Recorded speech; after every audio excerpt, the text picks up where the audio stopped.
What's cracking, everybody? You're back with Mr. Berger. Tonight we're going to be taking a look at Flobby's Golem deck. This is a current top meta deck played by one of the best, if not the best, Golem player in the world. And he's been featured on CWA a number of times. And you know, Ash has called him like the Golem God and all other kinds of great compliments like that.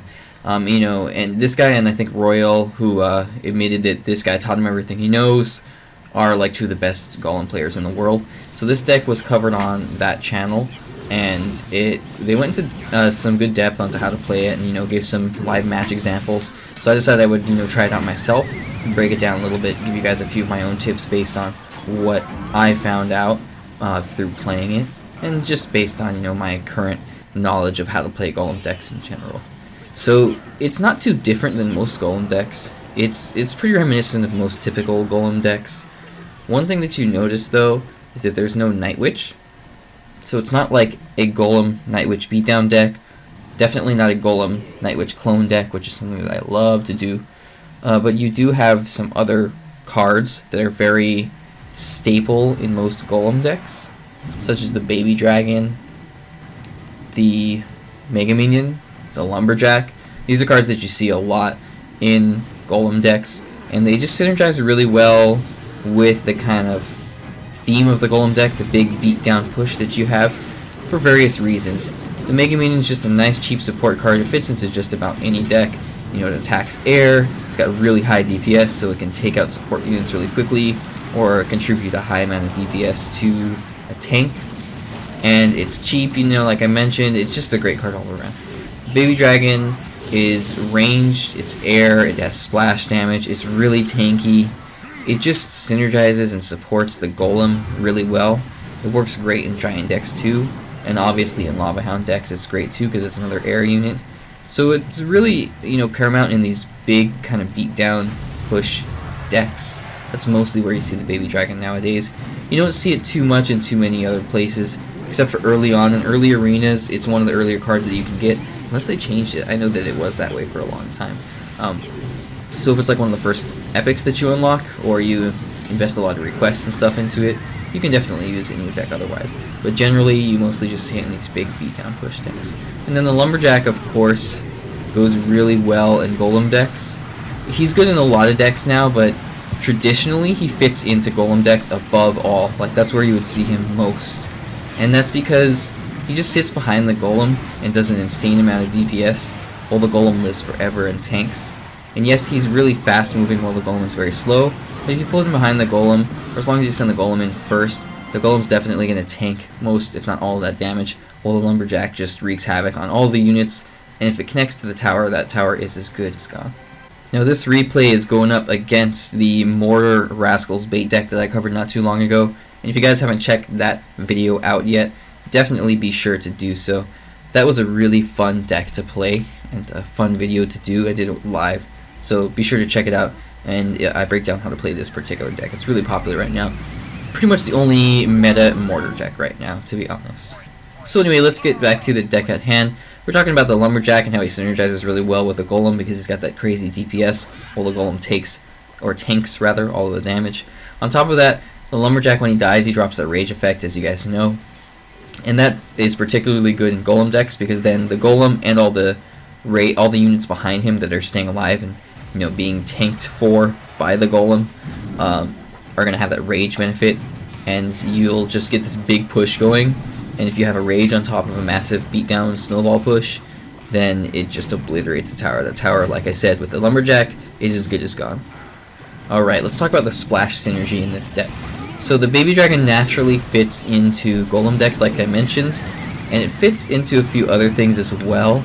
Mostly beatdown push decks, big beatdown decks like Golem and Giant decks, but there is this like kind of concept of splash synergy. And if you watched Ash's video recently, he talks about how, yeah, I could say any card with splash damage paired with a tornado is like a top 10 card combo. So he tried to avoid using tornado at all. That was like his one rule, because he's like, you could put Ice Wizard in Tornado, you could put Giant Skeleton in Tornado, you could put Baby Dragon in Tornado, you could put Valkyrie in Tornado.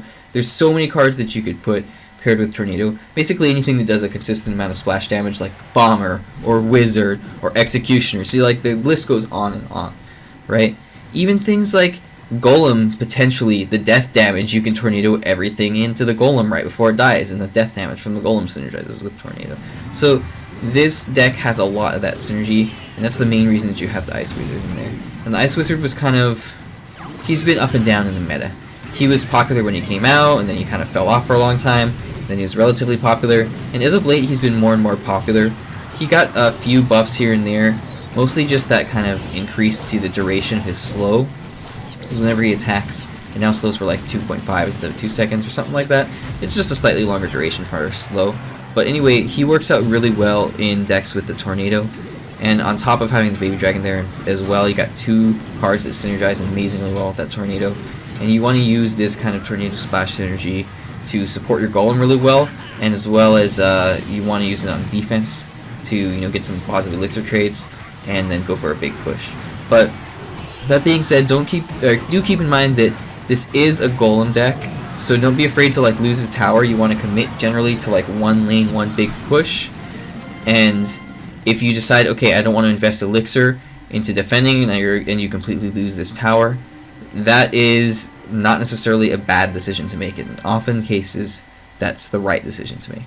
So what I was saying earlier about using that splash synergy on defense, you do want to do that for sure, but sometimes you want to just use your cards instead and save your elixir instead to just support the Golem or save up for a big Golem push, invest in the Golem itself, rather than trying to always play defense and always use that splash synergy on defense, because it works really well on offense as well. Once the Golem is going in, you got the Baby Dragon or the Ice Wizard or both behind it, and then you pull everything into the Golem so that whatever they have on defense, any swarm units are instantly gone from the Tornado, and then if they aren't gone from the Tornado, they're gone from the Tornado and the death damage of the Golem. And then you've got the Ice Wizard and the Baby Dragon splashing everything, so if anything doesn't die to the Tornado and the death damage, you got just that crazy synergy of all those cards together. You pull them all into your Golem, and then they're naturally all going to be hitting the Golem because it's the closest target. Unless of course they were targeted onto something else before and they're a ranged unit. But if it's say a melee unit, like they use a Valkyrie on your Ice Wizard, you pull it into your Golem, the Valkyrie's going to switch to that Golem and target that instead. And on top of all that, it's going to get beat down by all your support. Primarily your 2 splash units. Alright, so typical Golem playstyle with this deck. Don't be afraid to lose a tower. You're going to go for one big push, and consider pushing all the way through one lane rather than going for 2 Princess Towers like I just did here. And this was kind of an easy matchup. I just wanted to show that kind of funny Barb Barrel value there. Nothing to brag to home about, right? What's the saying? Call home about? Anyway. It's nothing to write home about. You heard her. So it was just kind of a funny little interaction there that I wanted to show you guys. So let's go ahead and move on to the next replay. It's a little bit better. So as I was saying, you want to go for one big push sometimes, go all the way through like I did in that last match, rather than committing elixir to going, building up again, going into the opposite lane. Sometimes, once you've taken the one tower, you want to just commit to the Princess Tower again and not go all the way through, but that's what you would generally do with most decks. You would take one Princess Tower, then maybe go for the other, unless you get an opportunity to push all the way through. But with a big beatdown push deck like this, a big Golem deck, you're more than likely going to get that chance to push all the way through. So consider doing that and just supporting that Golem, taking out the Princess Tower, and keep going through, cycle back to the Golem, put another one down if your support is still alive, so on and so forth. So just play it like you would pretty much most Golem decks. It's a very standard, typical Golem deck with just a lot of splash synergy and that Lumberjack in there. Alright, now you do have the Barb Barrel in there, so that makes it a slightly newer variation of this deck. It's just, how you would use the log or arrows. It's just another light spell. So if you want to switch it out for log or zap or arrows, that's totally fine. Arrows and lightning work really well together. But the Barb Barrel is just really popular right now. It's very strong. The increased speed that they gave it made it very significant. It was a pretty noticeable buff.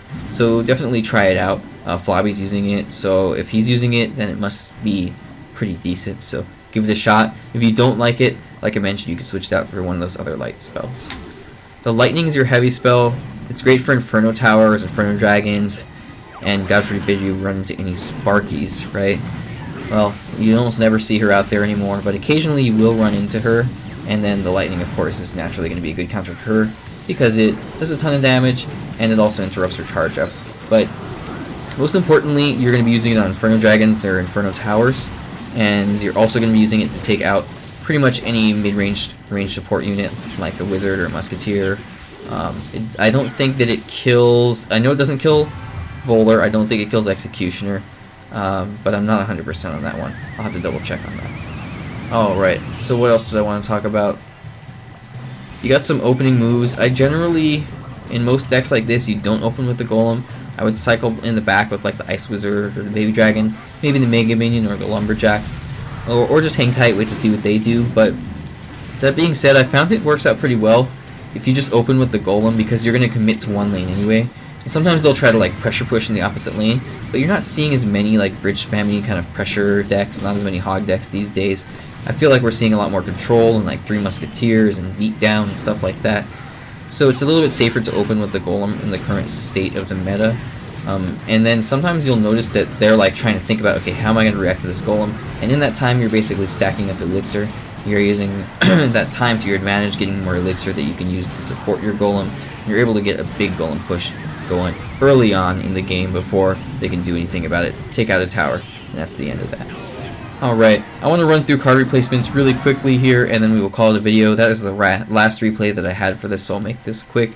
If you want to get rid of like the Ice Wizard or the Baby Dragon, get more splash synergy like the Executioner or the Wizard. If you want to get rid of some mid-range support like maybe the Mega Minion or the Lumberjack, you could get like a mini P.E.K.K.A. for the Lumberjack, but the Night Witch works amazingly well in decks like this. I already talked about how you could replace the light spell, the Barbarian Barrel, with another light spell, like maybe the Zap or the Arrows or something like that. For the heavy spell, you could go like Rocket, that works pretty well in Golem decks, or maybe even just Poison, something to counter pumps and to give you a little bit of support. But I like Lightning. My Lightning is pretty high level on my ladder deck, so it's a really fun spell to play, so I would definitely recommend that. Alright guys, that is it for tonight. Make sure to leave the video a thumbs up if you enjoyed it, because that helps the channel grow. Leave a comment in the comment section below. I'll be sure to get back to you if you have any questions or anything to say, or just, want to say, hey, what's up, what's cracking, Mr. Berger. And if you haven't subscribed, make sure to do so by hitting that little burger down there. Alright guys, thanks so much for watching, and have a good night.